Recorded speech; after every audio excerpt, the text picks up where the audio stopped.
السلام علیکم ورحمۃ اللہ وبرکاتہ۔ آج ہم بات کریں گے علماء کے حوالے سے کہ علماء کو اپنا رب بنانے سے کیا مراد ہے۔ تو اللہ تعالیٰ نے فرمایا چیپٹر 9 آیت نمبر 31 کہ انہوں نے اپنے علماء اور درویش کو اللہ کے سوا اپنا رب بنا لیا تھا۔ احمد رضا نے جب اس کا ترجمہ کیا تو انہوں نے کہا پادریوں اور جوگیوں کو اپنا رب بنا لیا تھا۔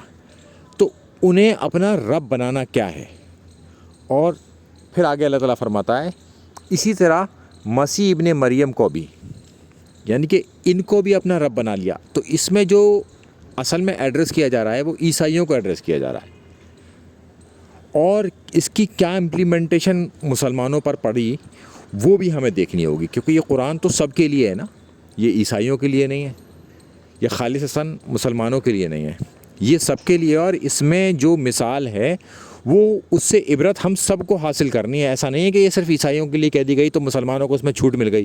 جس کام کے کرنے پر عیسائیوں کو تنبیہ کی جا رہی ہے وہ مسلمانوں کو چھوٹ مل گئی اس کام کے کرنے کو، ایسا نہیں ہے۔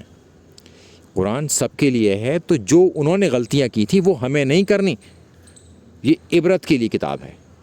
اور ہم بھی اگر وہی غلطی کریں اور پھر یہ کہیں کہ یہ آیت تو عیسائیوں کے لیے ہے، کافروں کی آیت مسلمانوں پہ نہیں لگ سکتی۔ اکثر آپ نے یہ سنا ہوگا، اکثر یہ بریلوی لوگ کہتے ہیں چونکہ یہ وہی کام کر رہے ہیں جس کام کو منع کیا گیا قرآن کے اندر۔ تو اگر پچھلی قوموں کی مثال دے کر اس کام کو منع کرنے کے لیے کہا گیا کہ پچھلی قوموں نے یہ کام غلط کیا، تو لہٰذا ہمیں اس سے عبرت حاصل کرنی ہے۔ ہمیں بھی نہیں کرنا وہ کام جو کام عیسائیوں کے لیے منع تھا مسلمانوں کے لیے جائز ہو گیا، یہ کیسے ہو سکتا ہے؟ تو اس کی اب ایکسپلینیشن کیا ہے، اللہ کے رسول صلی اللہ علیہ وسلم نے اس کو کیسے سمجھایا؟ یہ جامعہ ترمذی کی حدیث ہے 3095، اس کو امام ترمذی بھی صحیح کہتے ہیں اور شیخ البانی نے بھی اس کو صحیح کہا ہے۔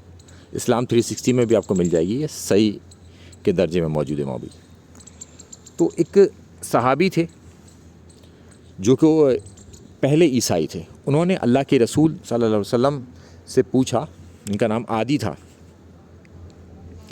اور چیپٹر 9 آیت نمبر 31 کے حوالے سے انہوں نے یہی ڈسکشن کیا جو ابھی ہم نے آپ کو آیت دکھائی۔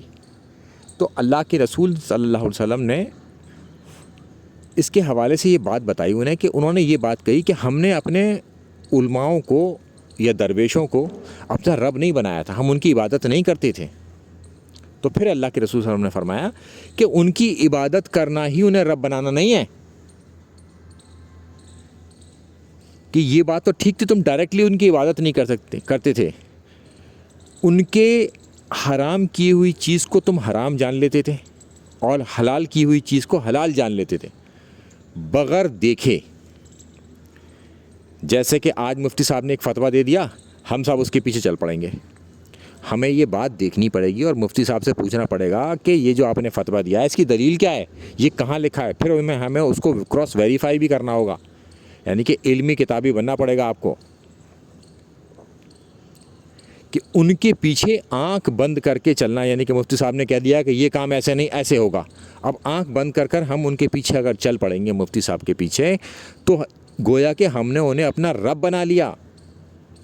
اس کی مراد یہ ہے، یہ اللہ کے رسول صلی اللہ علیہ وسلم نے فرمایا کہ تم نے ان کے حلال کردہ کو حلال جان لیا اور حرام کردہ کو حرام جان لیا بغیر دیکھے بغیر تحقیق کرے، یہی تو انہیں رب بنانا ہے۔ تو لہٰذا یہ بات مسلمانوں کے اوپر بھی آئے گی۔ اگر ایک غلط کام کرنے کی وجہ سے عیسائیوں کو یہ تنبیہ کی جا رہی ہے کہ تم نے اپنے علماؤں کو جوگیوں کو اپنا رب بنا لیا تھا، ان کے حلال کردہ حلال جان کر ان کے حرام کردہ حرام جان کر، تو یہ کام مسلمان بھی نہیں کریں گے۔ یہ تنبیہ کی جا رہی ہے، یہ مثال دے کر سمجھایا جا رہا ہے سب کو، یہ کتاب ہم سب کے لیے ہے، نہ کہ صرف عیسائیوں کے لیے آئی یہ بات۔ اگر مسلمان بھی یہ کام کریں گے تو اس کی زد میں آ جائیں گے، گویا کہ مسلمانوں نے بھی اپنے مفتیوں کو اپنا رب بنا لیا کہ مفتی صاحب نے فرما دیا تو فرما دیا، ماں بدولت نے کہہ دیا تو پھر کہہ دیا۔ ایسا نہیں ہے اسلام میں آپ اپنے اولو الامر سے بھی اختلاف کر سکتے ہیں، اور جب اولو الامر سے اختلاف ہو تو پلٹنا ہوگا اللہ اور اس کے رسول کی طرف۔ تو اور اللہ اور اس کے رسول کی طرف آج ہم کیسے لوٹیں گے؟ کتاب اللہ کے ذریعے۔ اور اللہ کے رسول صلی اللہ علیہ وسلم کی سنت کے ذریعے ہمارے پاس آج یہ چیزیں پریزرو ہیں. ان کی بنا پر اب ہم فیصلہ کریں گے. مفتی صاحب کے فیصلے کو ہم فیصلہ نہیں مانیں گے جب تک مفتی صاحب اس میں اپنا ریفرنس نہ دیں کہ میں نے اس آیت کے تحت یہ بات کہی ہے, اور پھر ہم اس آیت کو خود دیکھ لیں گے ڈائریکٹلی. اور یہ قرآن جو ہے سب کے لیے ہے. اگر عیسائیوں کو کسی کام کے کرنے کی وجہ سے تنبیہ کی جا رہی ہے اور غلط قرار دیا جا رہا ہے ان کا یہ کام, تو وہ کام مسلمانوں کے لیے بھی غلط ہے.